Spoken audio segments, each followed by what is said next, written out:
எல்லாருக்கும் வணக்கம். இன்றைக்கி ஊருக்கு திருச்சி வந்திருந்தாங்க. அப்படியே நண்பர்கள் எல்லாம் பிரியாணி சாப்பிட்லான்னாங்க. சரி, இன்னாங்குளத்தூர் செவத்தக்கண்ணி பிரியாணி ஹோட்டலுக்கு போகலான்னு எல்லோரும் போய் உட்காந்து ஆளுக்கு ஒரு பிளேட்டு மட்டன் பிரியாணி ஆர்டர் பண்ணாங்க. அவங்க அப்படியே ஒவ்வொரு கப்பு மட்டன் பிரியாணி, தால்ச்சா, தயிர், வெங்காயம் எல்லாம் கொண்டு வந்தாங்க. சூப்பராக இருந்துச்சு. கூடவே மட்டன் கோலா உருண்டை, பெப்பர் சிக்கனு, சில்லி சிக்கனு எல்லாம் ஆர்டர் பண்ணோம். எல்லாத்தையும் எடுத்து வச்சு சாப்பிட்டோம். உண்மையிலே சூப்பராக இருந்துச்சுங்க. அதுவும் அந்த மட்டன் கோலா உருண்டையோட கொஞ்சம் ரைத்தா சேர்த்து பிரியாணி மட்டனோடு சேர்த்து சாப்பிடும்போது ரொம்ப அருமையாக இருந்துச்சுங்க. நாங்கள் எல்லாம் ரொம்ப நாளைக்கு அப்புறம் ஒரு நல்ல பிரியாணி சாப்பிட்டோங்கிற நிறைவு இருக்குது.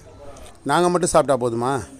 நீங்களும் ஒரு ஞாயிற்றுக்கிழமை ஒதுக்கி திருச்சி இனாங்குளத்தூர் செவத்தக்கண்ணி பிரியாணி ஹோட்டலுக்கு வந்து நீங்களும் சாப்பிட்டு பார்த்துட்டு சொல்லுங்கள் எப்படி இருக்குது செவத்தக்கண்ணி பிரியாணின்னு. ஓகேவா? மீண்டும் இதே மாதிரி ஒரு நல்ல பதிவில் சந்திப்போம். நன்றி, வணக்கம்.